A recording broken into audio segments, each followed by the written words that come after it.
ಸ್ನೇಹಿತರೆ ನಮಸ್ತೆ, welcome to Spardhadeepa jobs YouTube channel. ವೀಕ್ಷಕರೇ, ಕರ್ನಾಟಕ ಸರ್ಕಾರದ ಗ್ರಾಮೀಣಾಭಿವೃದ್ಧಿ ಮತ್ತು ಪಂಚಾಯತ್ ರಾಜ್ ಇಲಾಖೆಯಲ್ಲಿ ಬೃಹತ್ ನೇಮಕಾತಿಗೆ ಚಾಲನೆ ದೊರೆತಿರ್ತಕ್ಕಂಥದ್ದು. 2400ಕ್ಕೂ ಹೆಚ್ಚು ಹುದ್ದೆಗಳ ನೇಮಕಾತಿಗೆ ಸಂಬಂಧಪಟ್ಟಂತೆ ವೃಂದ ಮತ್ತು ನೇಮಕಾತಿ ನಿಯಮಗಳು 2020ರ ಕರಡನ್ನು ರೂಪಿಸಿ ಅದಕ್ಕೆ ಸಂಬಂಧಪಟ್ಟಿರ್ತಕ್ಕಂಥ ಡ್ರಾಫ್ಟ್ ನೋಟಿಫಿಕೇಷನನ್ನು ಈಗ ರಿಲೀಸ್ ಮಾಡಲಾಗಿದೆ. ಇದರಲ್ಲಿ ಕೆಲವೊಂದು ಹುದ್ದೆಗಳಿಗೆ ಸಂಬಂಧಪಟ್ಟಂತೆ ಎಜುಕೇಷನಲ್ ಕ್ವಾಲಿಫಿಕೇಷನನ್ನು ನಿಗದಿಪಡಿಸಲಾಗಿದೆ ಮತ್ತು ಇಂತಿಷ್ಟು ವೇಕೆನ್ಸಿ ಅಂತೇಳಿ ಬಿಡುಗಡೆಗೊಳಿಸಲಾಗಿದ್ದು ಅದಕ್ಕೆ ಸಂಬಂಧಪಟ್ಟಿರ್ತಕ್ಕಂತಹ ವೇತನ ಶ್ರೇಣಿ ಏನಿದೆ ಅನ್ನುವಂಥ ಮಾಹಿತಿ ಇದೆ. ಸೊ ಆ ಮಾಹಿತಿಯನ್ನು ಈ ವಿಡಿಯೋದಲ್ಲಿ ತಿಳಿಸ್ಕೊಡ್ತೇನೆ. ವಿಡಿಯೋವನ್ನು ಸ್ಕಿಪ್ ಮಾಡದೆ ಪೂರ್ತಿಯಾಗಿ ನೋಡಿ. ವಿಡಿಯೋ ಪ್ರಾರಂಭ ಆಗೋದಕ್ಕಿಂತ ಮುಂಚೆ ನೀವಿನ್ನೂ ಕೂಡ ನಮ್ಮ ಚಾನಲ್ನ ಸಬ್ಸ್ಕ್ರೈಬ್ ಮಾಡ್ಕೊಂಡಿಲ್ಲ ಅಂದರೆ ಈ ಕೂಡಲೇ ಸಬ್ಸ್ಕ್ರೈಬ್ ಮಾಡ್ಕೋಬೋದು. ಹಾಗೆ ಪಕ್ಕದಲ್ಲಿ ಕಾಣುವ ಬೆಲ್ ಐಕಾನ್ ಕ್ಲಿಕ್ ಮಾಡುವ ಮೂಲಕ ಮುಂದೆ ಬರಲಿರ್ತಕ್ಕಂಥ ಎಲ್ಲ ವಿಡಿಯೋಗಳ ನೋಟಿಫಿಕೇಶನ್ ನಿಮಗೆ ಸಿಗುತ್ತೆ. ಹಾಗೆಯೇ ನಮ್ಮ ಟೆಲಿಗ್ರಾಮ್ ಗ್ರೂಪಿಗೆ ಕೂಡ ಜಾಯ್ನ್ ಆಗಿ, ಅದರ ಲಿಂಕ್ ಡಿಸ್ಕ್ರಿಪ್ಷನ್ ಬಾಕ್ಸಲ್ಲಿ ಇರುತ್ತೆ. ಸ್ನೇಹಿತರೆ, ಹುದ್ದೆಗಳ ಮಾಹಿತಿಯನ್ನು ನೋಡಿದ್ರೆ ಸಹಾಯಕ ಕಾರ್ಯಪಾಲಕ ಅಭಿಯಂತರರು ಅಂತೇಳಿ 52,650 ರೂಪಾಯಿಂದ ಇದರ ಬೇಸಿಕ್ ಸ್ಟಾರ್ಟ್ ಆಗುತ್ತೆ. ಒಟ್ಟು 147 ಪೋಸ್ಟ್. ಇದರಲ್ಲಿ ಕೇವಲ 25% ಮಾತ್ರ ನೇರ ನೇಮಕಾತಿ ಮಾಡಿಕೊಳ್ಳಲಾಗುತ್ತೆ. ಇನ್ನೂ ಇರತಕ್ಕಂಥದ್ದು ಬಡ್ತಿಯ ಮೂಲಕ ಕೊಡುತ್ತೆ. ನೇರ ನೇಮಕಾತಿಯನ್ನು ಮಾಡಿಕೊಳ್ಬೇಕಾದ್ರೆ ಅವರಿಗೆ ಸಿವಿಲ್ ಇಂಜಿನಿಯರಿಂಗ್ ಪದವಿಯನ್ನು ಮುಗಿಸಿರಬೇಕು ಅಂತೇಳಿ ಕೇಳಲಾಗುತ್ತೆ. ಆಮೇಲೆ ಸಹಾಯಕ ಕಾರ್ಯಪಾಲಕ ಅಭಿಯಂತರರು ಅಂತೇಳಿ ಇದಕ್ಕೂ ಮುಂಬಡ್ತಿ ಮೂಲಕ ಕೊಡ್ತಕ್ಕಂಥದ್ದು. ಸಹಾಯಕ ಇಂಜಿನಿಯರ್, ಅಸಿಸ್ಟೆಂಟ್ ಇಂಜಿನಿಯರ್ ಅಂತೇಳಿ 43,100 ರೂಪಾಯಿಂದ ಇವರ ವೇತನ ಆರಂಭ ಆಗುತ್ತೆ. ಇಲ್ಲಿ 205 ಪೋಸ್ಟ್ ಇದೆ. ಇದರಲ್ಲಿ 75% ನೇರ ನೇಮಕಾತಿ ಮೂಲಕ ತುಂಬಿಕೊಳ್ತಕ್ಕಂಥದ್ದು. ಇಲ್ಲಿ ಕರ್ನಾಟಕ ಸರ್ಕಾರದಿಂದ ಮಾನ್ಯತೆ ಪಡೆದಿರತಕ್ಕಂತಹ ವಿಶ್ವವಿದ್ಯಾಲಯದಿಂದ ಸಿವಿಲ್ ಇಂಜಿನಿಯರಿಂಗ್ ಪದವಿಯನ್ನು ಮುಗಿಸಿರಬೇಕಾಗತ್ತೆ. ಆಮೇಲೆ ಹಿರಿಯ ಇಂಜಿನಿಯರ್ ಪೋಸ್ಟ್ ಅಂತ ಇದೆ. ಇಲ್ಲಿಗೆ 33,450 ರೂಪಾಯಿಂದ ವೇತನ ಆರಂಭ ಆಗುತ್ತೆ. 568 ಪೋಸ್ಟ್ ಇದಕ್ಕೆ.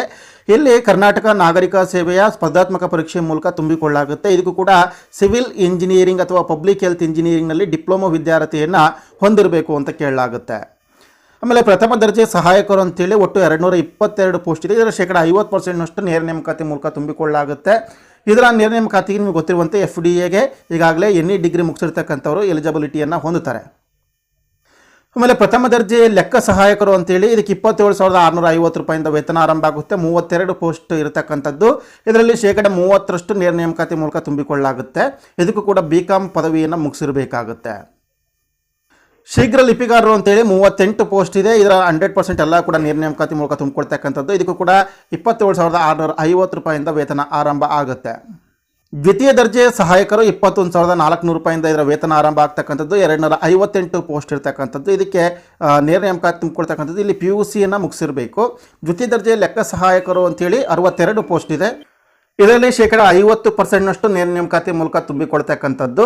ಇಲ್ಲಿ ವಾಣಿಜ್ಯ ಐಚ್ಛಿಕ ವಿಷಯದಲ್ಲಿ PUCಯನ್ನು ಮುಗಿಸಿರಬೇಕು ಅಂತೇಳಿ, PUC ಇನ್ ಕಾಮರ್ಸ್ ಆಗಿದ್ದರೆ ಅವರು ಇದಕ್ಕೆ ಎಲಿಜಿಬಿಲಿಟಿ ಆಗ್ತಾರೆ.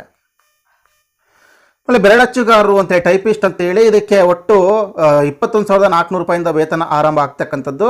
ಇಲ್ಲಿ 254 ಪೋಸ್ಟ್ ಇದೆ. ನೇರ ನೇಮಕಾತಿ ಮೂಲಕ ಎಲ್ಲವನ್ನು ಕೂಡ ತುಂಬಿಕೊಳ್ತಕ್ಕಂಥದ್ದು. ಸೊ ಇದಕ್ಕೆ ನೇಮಕಾತಿ ನಿಯಮಗಳ ಅನ್ವಯ 10ನೇ ತರಗತಿ ಮತ್ತು ಟೈಪಿಸ್ಟ್ ಕೋರ್ಸ್ ಆಗಿರಬೇಕು ಅಂತ ಇರುತ್ತೆ.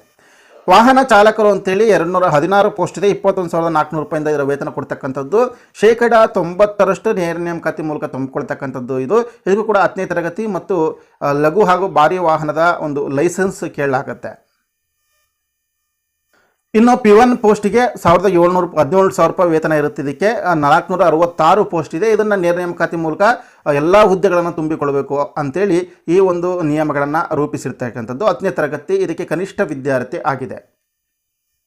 ಸ್ನೇಹಿತರೆ, ಇದಿಷ್ಟು ಕರ್ನಾಟಕ ಸರ್ಕಾರ ದಿನಾಂಕ 29/4/2021 ಹೊರಡಿಸಿರ್ತಕ್ಕಂಥ ಅಧಿಸೂಚನೆಯ ಇನ್ಫಾರ್ಮೇಷನ್ ಆಗಿದೆ. ಇನ್ನೂ ಕೂಡ ಅಧಿಕೃತವಾಗಿ ನೋಟಿಫಿಕೇಶನ್ ಅಂದರೆ ಜಾಬ್ ನೋಟಿಫಿಕೇಶನ್ ರಿಲೀಸ್ ಆಗಿಲ್ಲ.